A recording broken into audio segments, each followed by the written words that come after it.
FCI दिया था homework में, मेरे को याद आ रहा है जहां तक मैं दिया था।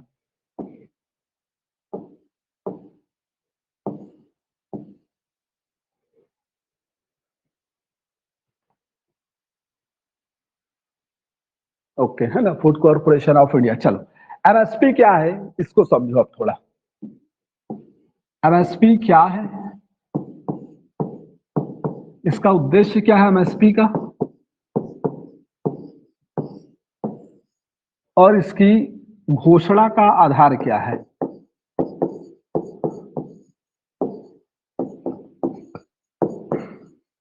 चलो इसको समझो थोड़ा, ये क्या होता है। मिनिमम सपोर्ट प्राइस या न्यूनतम समर्थन मूल्य बोला जाता है एमएसपी, है ना। चलो याद रखिएगा, वह न्यूनतम मूल्य है, वह न्यूनतम मूल्य है, मूल्य है जिस पर केंद्र सरकार, या फिर मैं यहां एफसीआई लिख सकता हूं, केंद्र सरकार या एफसीआई किसानों से क्या करती है, किसानों से उनके उपज खरीदती है। अब मैं इधर ले जा रहा हूं, किसानों से क्या करती है, उनकी उपज खरीदती है। ठीक है जी, तो मैं क्या बोला, किसानों से उनकी उपज खरीदती है। वह न्यूनतम मूल्य जिस पर केंद्र सरकार किसानों से उनकी उपज खरीदती है। याद रखिएगा, इंपॉर्टेंट पॉइंट है। चलिए तो ये क्या हो गया आपका मिनिमम सपोर्ट प्राइस। अब याद रखिएगा, ये जो मिनिमम सपोर्ट प्राइस है ना, इसकी घोषणा करता कौन है, बहुत इंपॉर्टेंट पॉइंट है ये। घोषणा मैं इसी में बता रहा हूं इसको क्या है के अंतर्गत ही। तो क्या बता रहा हूं मैं, इसकी घोषणा जो करता है वह है आपका CACP। CACP कृषि लागत एवं मूल्य आयोग, commission of agriculture for cost and product, cost and, मैं इसका हिंदी नाम पहले लिखता हूं, है ना। मैं क्या बोला, इसका नाम क्या है, कृषि लागत, सी से लागत एवं मूल्य आयोग। बहुत इंपॉर्टेंट चीज है, याद रखिएगा इसको। कृषि लागत एवं मूल्य आयोग जिसकी स्थापना 1965 में की गई थी, याद रखिएगा। सेम ईयर है जब एफसीआई को स्टैब्लिश किया गया है, 1965 में। तो 1965 में CACP की स्थापना की गई, जो कृषि मंत्रालय के अंतर्गत क्या है, कार्यरत है। एक आयोग है जो कृषि मंत्रालय के अधीन कार्य करता है। तो CACP कृषि लागत एवं मूल्य आयोग या commission for agriculture cost and price, ठीक, कॉस्ट एंड प्राइस, लागत और आयोग, ठीक। तो यह क्या करता है, CACP की सिफारिश पर, CAC की सिफारिश पर आर्थिक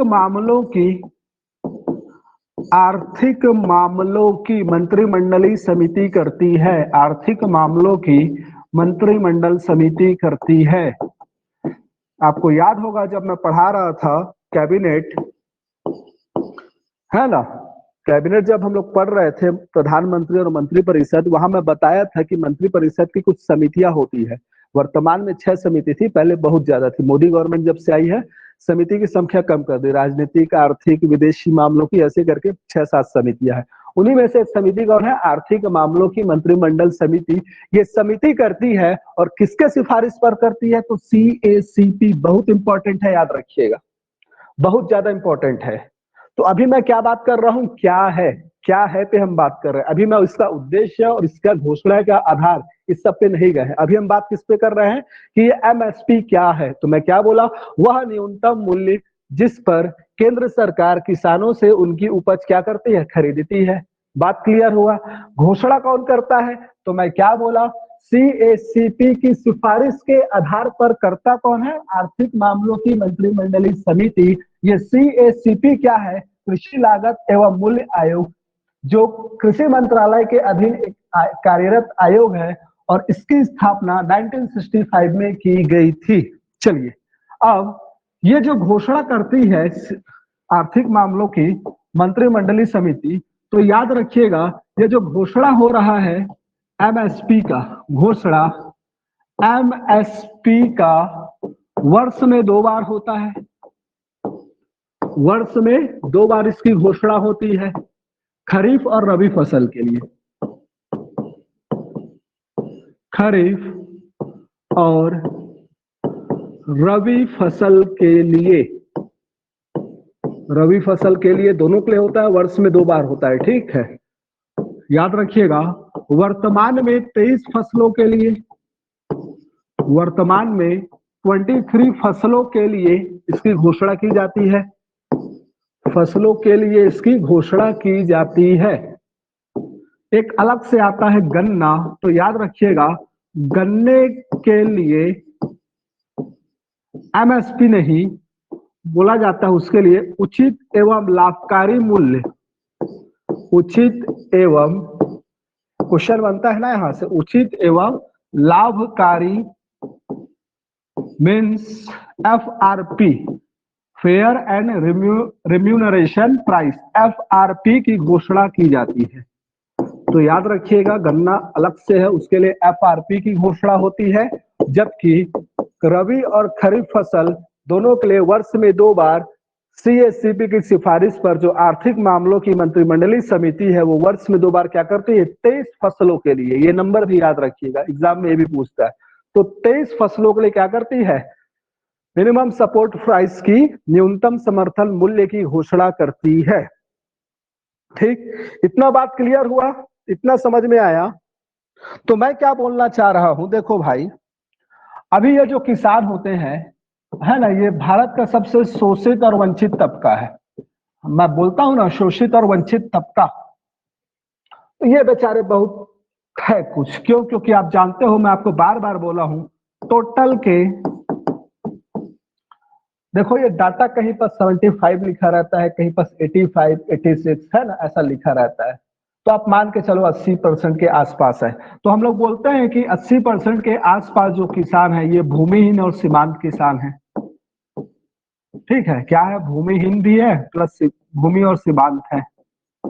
ठीक, अब एक प्लस मैं बोला हूं भारत में गरीब भी यही है ना, अशिक्षित है, असंगठित है, ना तो शिक्षित है और नहीं क्या है, संगठित भी नहीं है ना। प्लस ये क्या होते हैं, यही जो है ऋण जाल में भी फंसे हैं, है ना, किससे फंसे रहते हैं, ऋण जाल में फंसे होते हैं।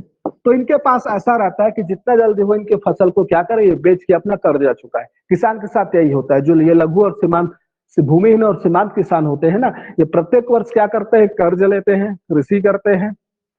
ठीक, और जैसे ही उनका उपज आता है तो जितना जल्दी हो सके बेच दे, और बेचने के बाद क्या होता है, फिर ये क्या करते हैं, अपना कर्ज चुका देंगे, ऋण चुकाएंगे, और फिर थोड़ा बहुत बचता है उसको जीविकोपार्जन के लिए रखते हैं, अगेन जब मौसम आता है फिर से कर्ज लेते हैं, यही इनका सिस्टम चलते रहता है। ठीक है, बहुत बुरा हाल है अगर देखा जाए तो देश में इन किसानों का ना, ये जो भूमि और सीमांत किसान है, बड़े की बात अलग है। ठीक, अब मैं क्या बोल रहा हूं, ये जो किसान है ये अपना फसल को बेचने के लिए, फसल को बेचने के लिए, अब फसल को बेचने के लिए इनके साथ ना बहुत बड़ा प्रॉब्लम होता है, तो कहाँ बेचे, इसलिए सरकार क्या कर देती है, इनके फसलों का इनको उचित दाम मिले इसलिए क्या करती है, एमएसपी की घोषणा करती है। अगर मान लो मार्केट है, हो सकता है इनका डिमांड ना हो फसल का, है ना, उत्पादन कर लिए है लेकिन डिमांड नहीं है, तो सरकार अंततः इनको क्या करती है, एश्योरिटी प्रदान किए रहती है कि भाई आपका उत्पादन कहीं बिके या ना बिके, हम इस कीमत पर खरीदेंगे ही, है ना। तो वही है एमएसपी, जिसको बोला जाता है न्यूनतम समर्थन मूल्य। लेकिन मान लो अगर मैं बोला कि ये एमएसपी, अगर एमएसपी ने सरकार कोई घोषणा कर दी है, मतलब 2 बात हो सकता है, चल इसको मैं थोड़ा दूसरा एंगल से समझा रहा हूं। क्या हुआ जी, गायब हो गया, चलो ठीक, अच्छा इधर बैक में आ गए हैं क्या, ठीक, इसको मैं थोड़ा दूसरा एंगल से समझा रहा हूं। मैं बोला किसान को उसके फसल को बेचने के लिए, है ना, फसल को क्या करना है, बेचना है।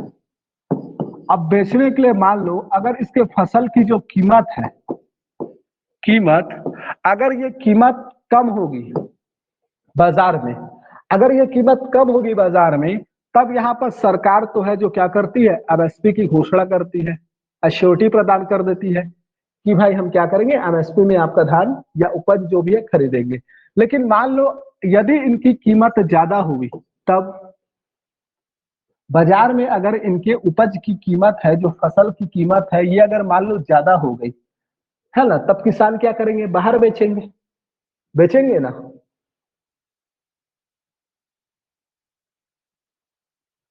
ठीक है, तो याद रखिएगा, जब कभी ऐसा कंडीशन आ जाता है, अचानक से ऐसा होता है ना, अचानक से, तो कभी ऐसा क्वेश्चन आपके सामने आ गया कि जब उपज की कीमत एमएसपी से ज्यादा हो, जब किसान के फसल की कीमत, ये कीमत अगर एमएसपी से ज्यादा है बाजार में, एमएसपी से ज्यादा हो, कहाँ, बाजार में, बाजार में ना, बाजार में अगर ये क्या है, एमएसपी से ज्यादा है, तब तब किसान क्या करेंगे, बाजार में बेचने का कोशिश करेंगे अपनी फसल को, भाई जहां कीमत ज्यादा मिल जाए, है कि नहीं। अगर बाजार से ज्यादा होता है, इस स्थिति में सरकार क्या करती है, मिनिमम प्रोक्योरमेंट प्राइस की घोषणा करती है। इसको याद रखिएगा, इसको नोट करके कहीं पर लिख लेना।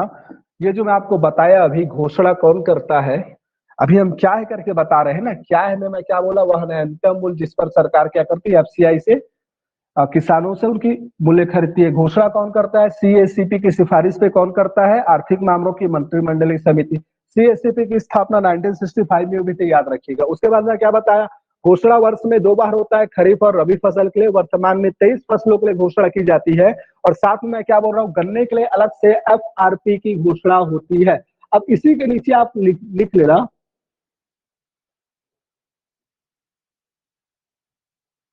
हाँ होता है ना, बिल्कुल।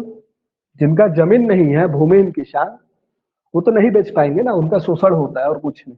ठीक है, दुकान में। तो मैं क्या बोल रहा हूँ यहाँ पर देखो, तो इतना आप लिखना रहना, और नोट में उस पॉइंट को याद रखना, नोट में इसको नीचे में लिखे रहना इस पॉइंट को, कि जब फसल की कीमत एमएसपी से ऊपर होती है, जब फसल की कीमत एमएसपी से ऊपर होती है, सॉरी, हाँ, जब फसल की कीमत बाजार में एमएसपी से ऊपर होती है, तब सरकार एमपीपी की घोषणा करती है, मिनिमम प्रोक्योरमेंट प्राइस, है ना। इसका हिंदी नाम तो अभी मेरे माइंड में नहीं आ रहा है, निकल गया है। Minimum procurement, procurement price, minimum procurement price की घोषणा करती है। नोट में इसको याद रखिएगा।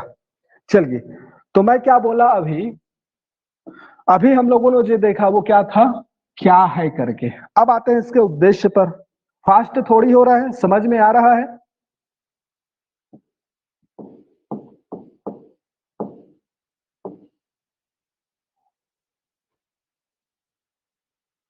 समझ में आ रहा है ना जी। फास्ट थोड़ी हो रहा है, कमेंट करके बता देना।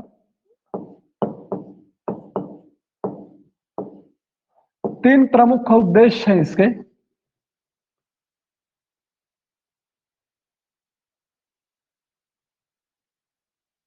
थोड़ा फास्ट है, ठीक है, कोई बात नहीं। तो यहाँ पर देखो, फिलहाल लास्ट वाला पेज मैं खोल देता हूँ जो मैं समझाया हूँ। इसको, इस पॉइंट को आप नोट में लिख कर रखिएगा कि क्या, जब कभी एमएसपी, या जब कभी फसल की कीमत बाजार में एमएसपी से ज्यादा होता है ना, या जब कभी एमएसपी बाजार कीमत से कम हो जाती है, उस उस कंडीशन में सरकार क्या करती है, सरकार घोषणा करती है एमपीपी की, मिनिमम प्रोक्योरमेंट प्राइस की। क्यों करती है ऐसा मैं बताऊंगा। सरकार ना, ऐसा नहीं है कि सरकार इनके फसल को, किसानों को सुनिश्चित करने के लिए या शोषण से बचाने के लिए कर रही है, ये भी एक उद्देश्य है, लेकिन इसके अलावा भी इसका अन्य उद्देश्य होता है। तो यहाँ मैं बता रहा हूँ, एमएसपी की जो उद्देश्य होता है, एमएसपी की घोषणा का, उसके पीछे क्या है। तो पहला तो है कि किसानों को उनके उपज का, किसानों को उनकी उपज का सही मूल्य प्रदान करना, सही मूल्य प्रदान करना, ताकि उनका शोषण ना हो, ताकि उनका शोषण ना हो, होता है ना जी, है ना। किसान खुश रहते हैं, जाके सोसाइटी में सब अपना धान बेचते हैं भाई एमएसपी है करके। काका तो अभी और खुश कर दिए हैं किसानों को, चलो भाई 1940 में सरकार लगी तो मैं उसको 2500 करूंगा करके। किसानों के लिए अच्छा काम किया, बहुत बढ़िया, बहुत अच्छा बोला जाए तो। ठीक है, तो किसानों को उनकी उपज का क्या करना, सही मूल्य प्रदान करना, ये एक उद्देश्य होता है एमएसपी घोषणा का।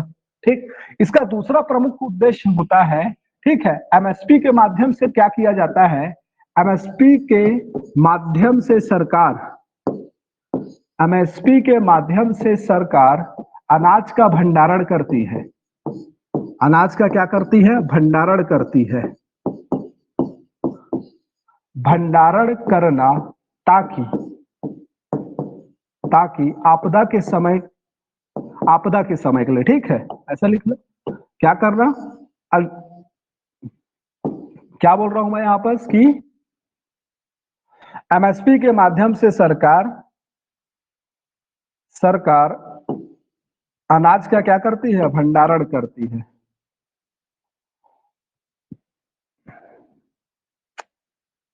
एमएसपी के माध्यम से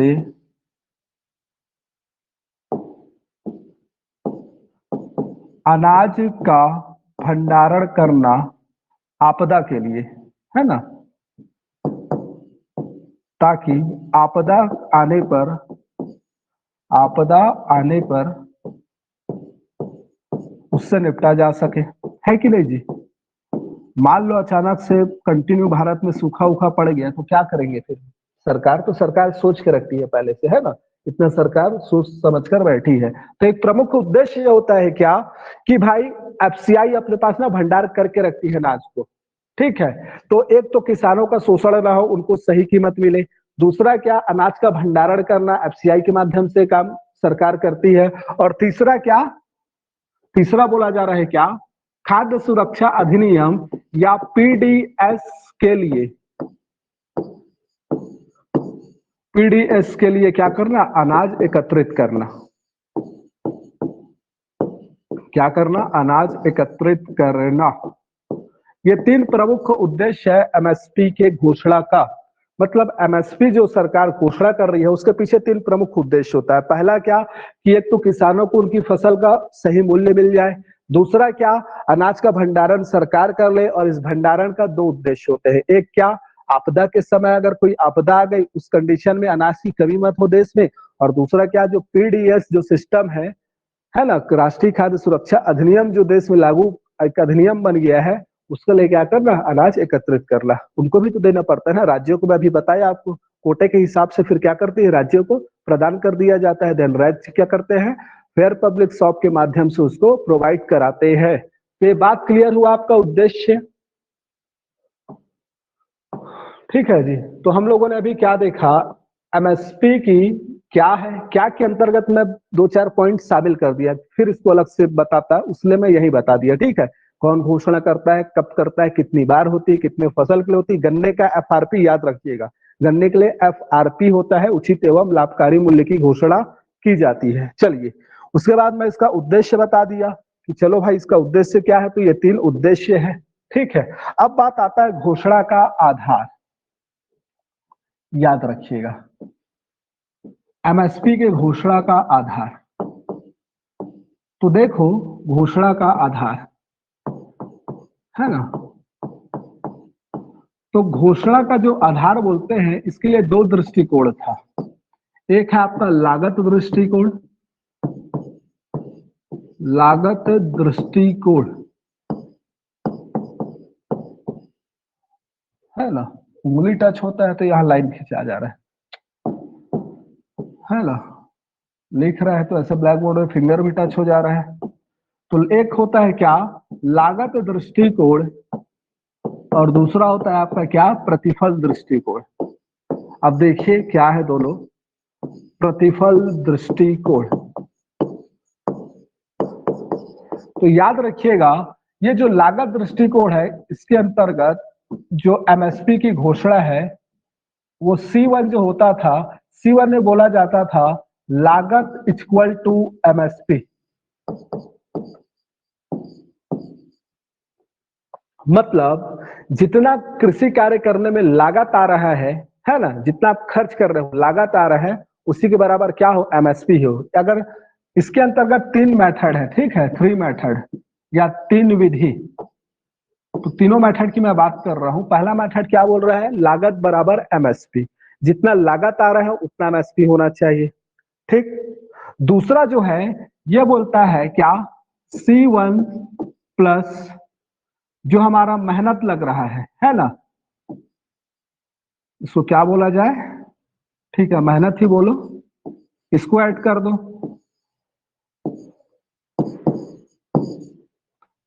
मतलब C2 क्या बोला जा रहा है कि C1 मीन्स लागत के साथ क्या जुड़ गया, जो वहां काम कर रहे हैं किसान, उनका जो मेहनत का जो कार्य होगा, कितना बराबर काम कर रहे हैं, उनके रोजगार को क्या करना, मुद्रा के वैल्यू में तौल देना।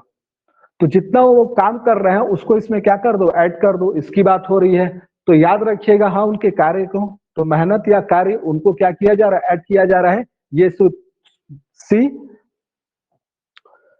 अब बोला गया C3 किसको बोला जाए, तो C2 प्लस प्रबंधकीय कॉस्ट,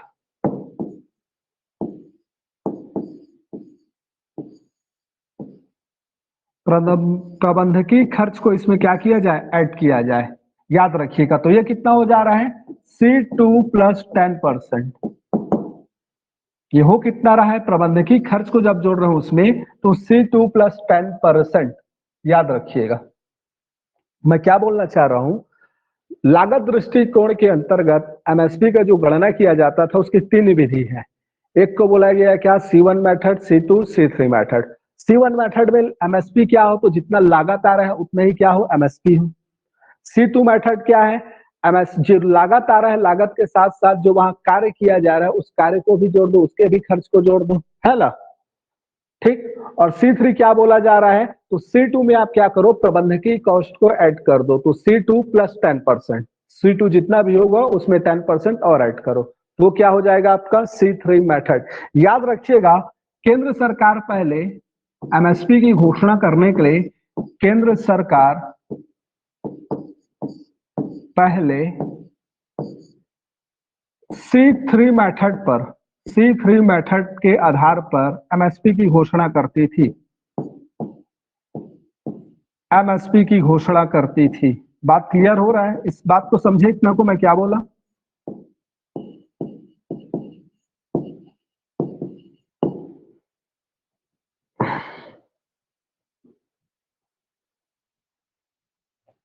इस बात को समझे मैं क्या बोला, सिंपल सा कॉन्सेप्ट है, कुछ है नहीं।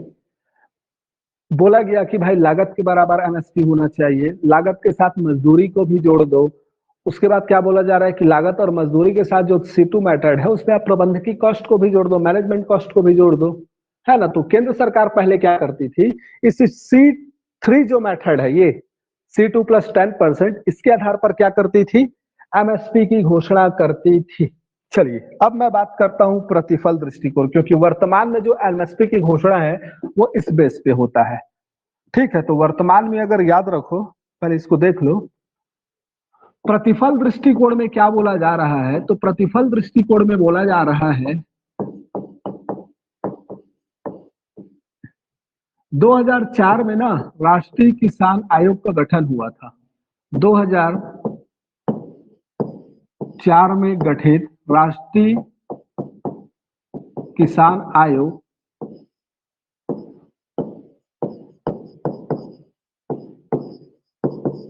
किसान आयोग जिसके अध्यक्ष थे क्या, स्वामीनाथन, इसीलिए इसको स्वामीनाथन आयोग भी बोला जाता है। स्वामीनाथन आयोग, इसने सिफारिश किया, इनकी सिफारिश थी, तो क्या सिफारिश थी, सिफारिश थी कि सरकार क्या करे, सरकार एमएसपी के स्थान पर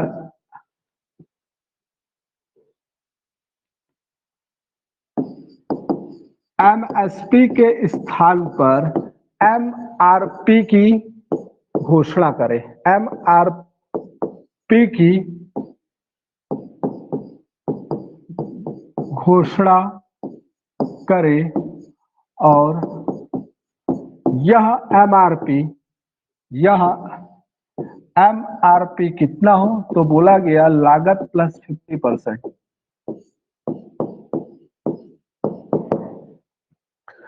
न्यूनतम प्रतिफल मूल्य इसको बोला गया है, याद रखिएगा, मिनिमम रिम्यूनरेशन प्राइस। तो मैं क्या बोल रहा हूं, समझ रहे हो बात क्या बोल रहा हूं, इसको थोड़ा समझिएगा। ये जो हमारा चल रहा था ना, पहले केंद्र सरकार C3 मेथड पर क्या करती थी, MSP की घोषणा करती थी। इसके बाद क्या किया गया, एक समिति बनी थी 2004 में, एक आयोग बना था राष्ट्रीय किसान आयोग, जिसके हेड कौन थे, स्वामीनाथन जी थे। और इन्होंने सिफारिश किया कि भाई आप MSP की घोषणा मत करो, आप क्या करो, न्यूनतम प्रतिफल मूल्य की घोषणा करो, मिनिमम रिम्यूनरेशन प्राइस। ठीक है, न्यूनतम प्रतिफल मूल्य या मिनिमम रिम्यूनरेशन प्राइस, ठीक, इसकी घोषणा करो, आप MSP की घोषणा मत करो। ठीक, और यह कितना हो, तो यह हो लागत प्लस 50% हो। स्टार्टिंग में मैं आपको लागत बता दिया, लागत जितना भी आ रहा है उसका 1.5 गुना, ठीक, उतना हो। ठीक, यही जो राष्ट्रीय स्तर पर एक राष्ट्रीय किसान समिति बनी थी, हुड्डा समिति। हुड्डा समिति ने भी क्या किया, इस MRP को सिफारिश की। हुड्डा समिति ने भी क्या की, इसकी सिफारिश की। हुड्डा समिति, आप नाम याद रखिएगा, किस संदर्भ में है या किससे संबंधित है, तो याद रखिएगा वो MSP MRP या कृषि से संबंधित है करके। हुड्डा समिति ने भी क्या किया, इसकी सिफारिश की, इसकी सिफारिश की। तो यहाँ पर मैं क्या बोल रहा हूं, जिस चीज की सिफारिश राष्ट्रीय किसान आयोग ने की, उस चीज पर हुड्डा समिति ने भी क्या भी, जब हुड्डा समिति का गठन किया गया तो इन्होंने भी बोला कि हाँ ऐसा होना चाहिए। और इसके बाद फाइनली वर्तमान में क्या करती है केंद्र सरकार, केंद्र सरकार वर्तमान में अगर देखा जाए, वर्तमान में जो MSP की घोषणा करती है, वर्तमान में जो MSP है केंद्र सरकार का, वो यही है क्या, MSP इक्वल टू क्या, यहाँ पर मैं लिख सकता हूं MRP इक्वल टू क्या, लागत प्लस 50%। ये वर्तमान का MSP है, ठीक है जी।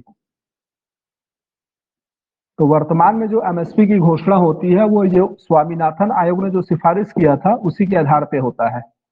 कितना बोल रहा हूं, लागत प्लस 50%।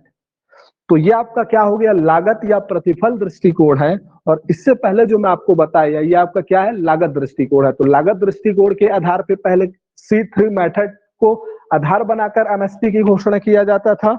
उसके बाद वर्तमान में प्रतिफल दृष्टिकोण को आधार बनाया जाता है, और इनके द्वारा जो सिफारिश किया गया था, इसी सिफारिश के आधार पर क्या किया जाता है, MSP की घोषणा की जाती है।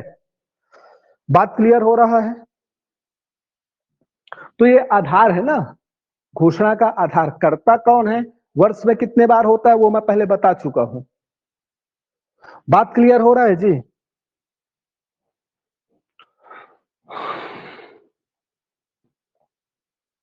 यस और नो, समझ में आ रहा है।